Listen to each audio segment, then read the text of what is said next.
It starts with a feeling every man over 55 dreads. A silent alarm that rings deep within the body long before the sun comes up. It is 3 a.m. The house is silent. The world is asleep, but you are wide awake, standing on the cold bathroom tiles, tired, frustrated, and waiting. You are waiting for a stream that refuses to start. You feel the pressure, the heaviness in the lower abdomen, but nothing happens. You strain, you wait, and you worry. When it finally comes, it is weak, hesitant, a shadow of what it used to be.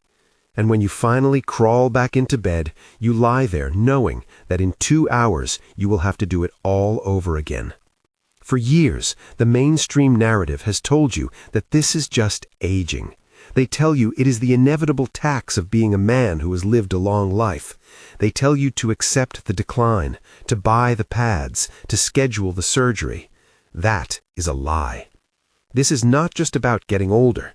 This is a vice grip slowly tightening around your body's plumbing, a mechanical failure that has been engineered by the environment you live in. But here is the investigative truth that standard medical advice often misses while they're busy writing prescriptions. You are unknowingly throwing gasoline on an inflammatory fire every single time you sit down for breakfast. We are not just going to talk about eating better or counting calories. That is surface-level advice. We are going to identify the biological saboteurs masquerading as healthy choices in your fridge right now. These are foods you likely bought thinking you were doing the right thing for your heart or your waistline, but in reality, they are acting as construction crews, adding bricks to the wall that is blocking your flow. Standard medication manages the symptoms. It tries to force the door open, but it does not remove the fuel source that keeps slamming it shut. If you are taking pills but still eating these foods, you are fighting a losing battle. You are trying to put out a fire while simultaneously pouring gasoline on it. We need to stop the fueling error first. We need to cut the supply lines to the enemy. Before I give you the list of foods to eliminate, you must understand the mechanism.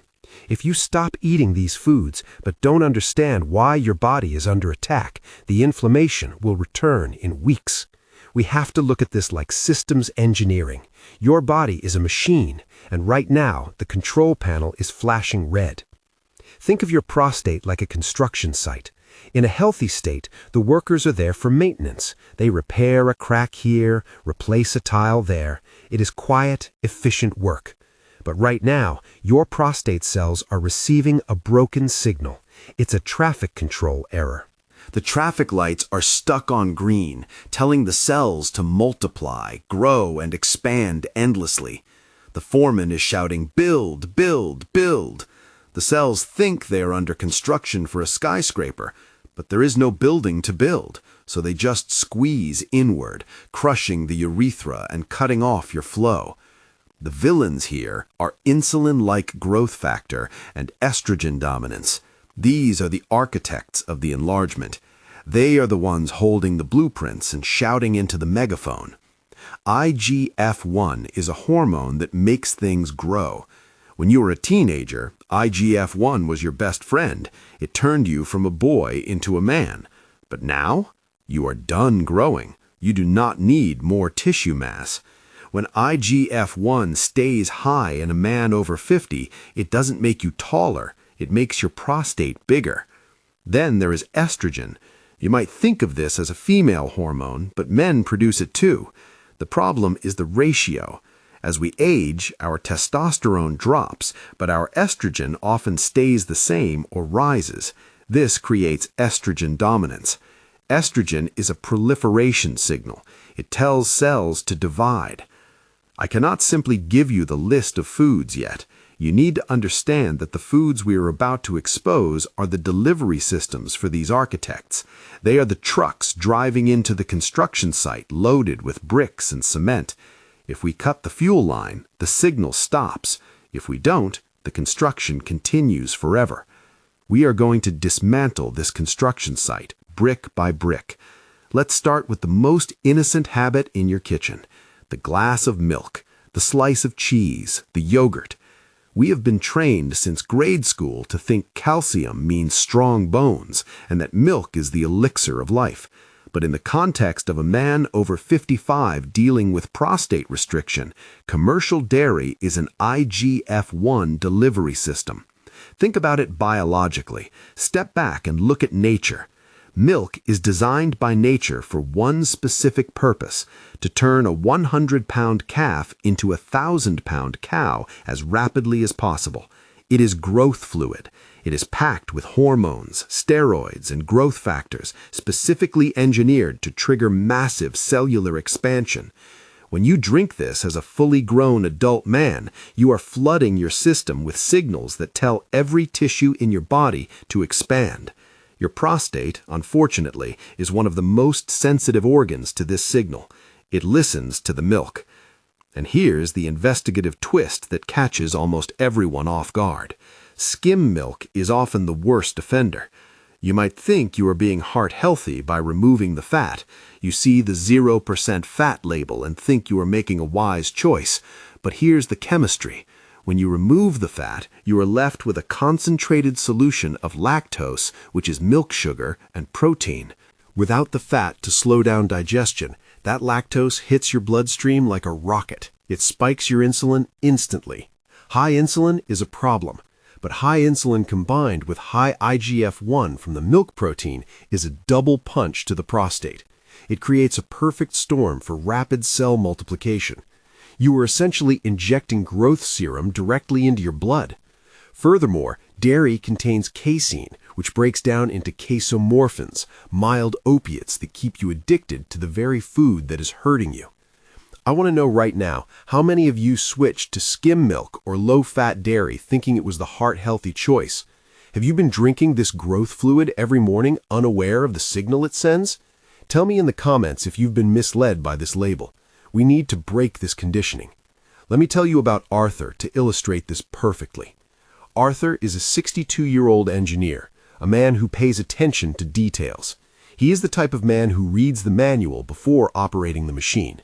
He came to us incredibly frustrated. He was doing everything right according to the magazines. He exercised daily, he watched his weight, he took his saw palmetto supplements religiously.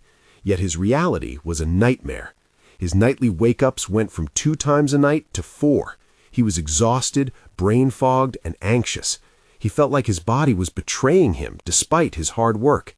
When we sat down and looked at his nutritional log, the black box of his health, we found the error immediately. It was hiding in plain sight.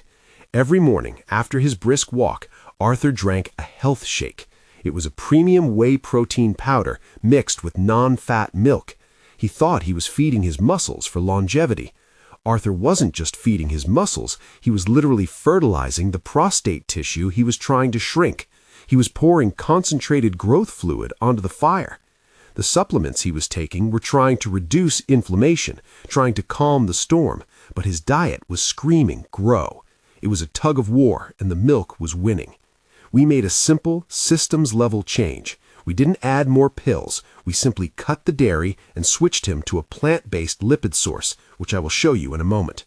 The change was drastic. Within 3 weeks, the inflammation subsided. His nightly wake-ups dropped from 4 to 1. His doctor was puzzled by how quickly his numbers improved. It wasn't magic, and it wasn't a new pill. It was simply the removal of the interference. Arthur stopped fertilizing the problem, and his body finally had the space to regulate itself. He turned off the growth switch. The second saboteur is hiding in your pantry, likely right now, with a heart-healthy sticker on it. I am talking about the industrial seed oils: corn, canola, soybean, cottonseed, and sunflower oil. You must view these oils not as food, but as liquid rust. To understand why, we have to look at the cell membrane. Every cell in your prostate is surrounded by a skin, a membrane. This skin is the gatekeeper. It needs to be flexible, fluid, and intelligent to let nutrients in and let toxic waste out. It needs to breathe. When you consume these industrial seed oils, they are incorporated into your cell membranes. But unlike healthy fats like olive oil or butter, these oils are chemically unstable. They act like chaotic, reactive agents. They oxidize rapidly inside your body. Imagine your prostate trying to breathe, trying to detoxify, but it is coated in a layer of stiff, inflamed material. The cell membrane turns from a flexible gate into a rigid plastic wall. That is what omega-6 overload does. It traps the inflammation inside the organ. It prevents the waste from leaving. If you have mayonnaise, commercial salad dressing, or generic vegetable oil in your kitchen, you are building a prison for your prostate. And it's not just what you cook with. These oils are the primary ingredient in almost every restaurant meal because they're cheap. They are the lubricants of the processed. I am talking about the industrial seed oils: corn, canola, soybean, cottonseed, and sunflower oil. You must view these oils not as food, but as liquid rust. To understand why, we have to look at the cell membrane.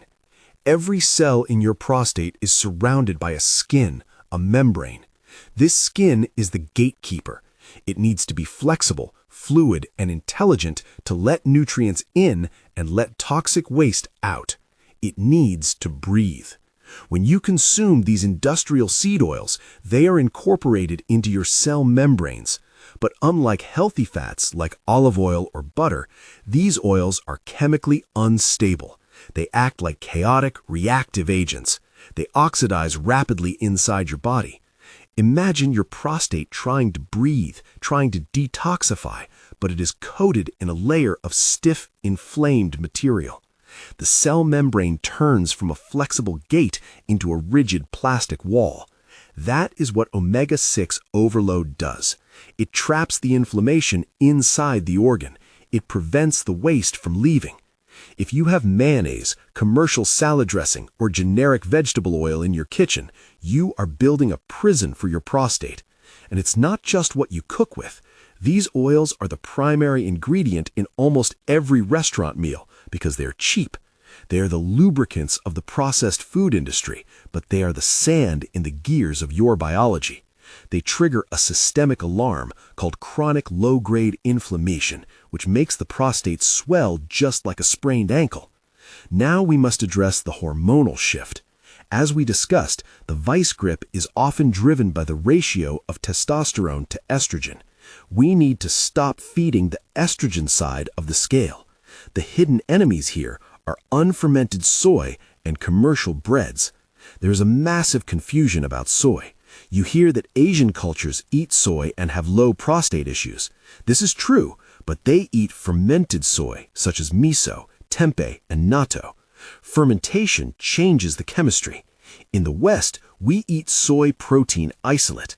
This is a cheap industrial filler found in protein bars, processed burgers, health snacks, and even some breads. This is not food, it is a chemical extract. These act as xenoestrogens, or fake estrogens. The prefix xeno means foreign. When these compounds enter your body, they look remarkably like estrogen to your cells. They float through your bloodstream, find the receptors on your prostate, and dock there. Once they dock, they scream, multiply. We are not trying to cure a disease here. We are trying to reduce the hormonal noise that stresses the organ. If you keep eating these fake hormones, you are keeping the volume turned up to maximum. And then there's commercial bread. It's not just the gluten. Most non-organic wheat in the U.S. is sprayed with glyphosate, a weed killer, right before harvest to dry it out. Glyphosate is a known endocrine disruptor. It messes with your hormones. So when you eat that sandwich, you are getting a dose of xenoestrogens from the soy additives and a dose of hormone disruptors from the wheat. It is a chemical cocktail that your prostate simply cannot handle. The final saboteur is a surprise to many. You might expect me to say candy bars or soda, and yes, those are bad, but the stealthier enemy is the morning orange juice and the evening beer. To understand this, we have to look at the liver-prostate axis. This is a connection most people ignore. Your liver is the filter. It is the janitor of your body. One of its most important jobs is to filter out excess estrogen from your blood. When your body is working right, the liver grabs the old estrogen, packages it up, and flushes it out. But the liver has a priority list. It deals with immediate poisons first. When you flood the liver with fructose from juice without fiber or with alcohol, the liver panics. Fructose in liquid form hits the liver like a toxin. Alcohol is a toxin. The liver has to stop everything else. It stops burning fat and it stops filtering estrogen to handle that juice or that beer. It pauses its cleaning duties to put out the fire you just drank. The result? Gridlock happens. The old toxic estrogen that should have been flushed out gets recirculated. It goes back into the blood, back to the prostate, and causes more swelling. Your glass of healthy orange juice is distracting the very organ that is trying to save your prostate. Furthermore, alcohol increases the activity of an enzyme called aromatase. Aromatase is a thief. It steals your testosterone and converts it into estrogen. So that beer is literally robbing you of your manhood and feeding the prostate enlargement simultaneously. We have identified the threats. We have seen the blueprint of the enemy. Now let's talk about salvation. We need to replace these saboteurs with superfuels that support flow, drainage, and structural integrity. We are going to re-engineer the diet. First, cruciferous vegetables like broccoli, cauliflower, and Brussels sprouts. These are not just greens. They contain a powerful compound called DIM and sulforaphane. Think of DIM as a specialized cleaning crew for your liver. It specifically helps the liver target and eliminate the bad estrogen metabolites. It clears the traffic jam so the liver can do its job. Second, pumpkin seeds. These are non-negotiable. They are rich in zinc. In nutritional science, zinc is often called the guardian of the prostate. The prostate accumulates more zinc than almost any other organ in the body. Why? Because zinc is required for DNA integrity and to prevent uncontrolled cell growth. Without adequate zinc, the prostate struggles to maintain its structural integrity. It becomes vulnerable. Third, lycopene, found in tomatoes. Lycopene is a potent antioxidant, a pigment that gives the tomato its red color. But in your body, it acts like an internal rust remover. It specifically targets prostate tissue to manage oxidative stress. It neutralizes the free radicals that trigger inflammation. But wait, and this is the most critical part of this entire presentation. Most men eat these foods incorrectly and get zero benefit. You could eat a bag of pumpkin seeds and a bowl of salad every day and still suffer, simply because of physics. If you eat raw pumpkin seeds whole, you will likely digest very little of them. They have a tough outer shell and cell walls designed to survive digestion so they can grow into plants. They will pass right through you. To release the potent compounds, the nutrient density, you must grind them or chew them into a complete paste. You need to mechanically break the cell walls to release the zinc-rich oils inside. We are not just eating, we are mining the support our body needs. And for the tomatoes, do not eat them raw in a salad if you want prostate support. Lycopene is locked away in the cellular matrix of raw tomatoes. It is also fat-soluble, meaning it needs fat to be absorbed. You must cook the tomatoes. Heat changes the molecular shape of lycopene, making it much easier for your body to use. And you must add olive oil. The oil acts as the carrier vehicle. It transports the lycopene from your gut into your bloodstream. So the prescription is not eat a salad, it is eat a cooked tomato sauce with olive oil. The difference in absorption is massive. We're talking about the difference between 5% absorption and 80% absorption. This is the difference between food as fuel and food as filler. I want to challenge you. You don't have to believe me blindly. I want you to test your own biology. I want you to be the investigator of your own health. Of course, what we are describing is nutritional advice. It does not replace the treatment given by your doctor. It is supportive, but it is the support your body is begging for. I want you to try the 3-day estrogen flush. For just 72 hours, 3 short days, I want you to be strict. First, cut the dairy. No milk, no cheese, no cream. Use almond milk or coconut milk if you need a liquid. Second, cut the seed oils. Cook only with butter, ghee, coconut oil, or olive oil. Do not eat out at restaurants for these 3 days. Third, cut the liquid sugar. No juice, no soda, no alcohol. Water, black coffee, or tea only. A handful of ground pumpkin seeds daily and cooked tomatoes with olive oil. Observe your sleep. Observe the urgency. Observe the flow. Come back to this video and write down the change. Your body responds fast when you stop the assault. You might be surprised that the inevitable aging you are feeling was actually just acute inflammation caused by your breakfast. Your body is resilient. It is not broken. It is just chemically confused. It is receiving the wrong signals. It is waiting for you to stop the signal that says grow so it can switch back to the signal that says repair. You are not getting old. You are getting smart. You are taking the controls back from the automated systems that have failed you. Let's clear the signal, drain the swamp, and restore the flow. Check out our other video about the foods men over 60 must avoid to deepen your knowledge on the specific toxins we didn't have time to cover today. Until then, take care of your body, act as its guardian, and it will take care of you.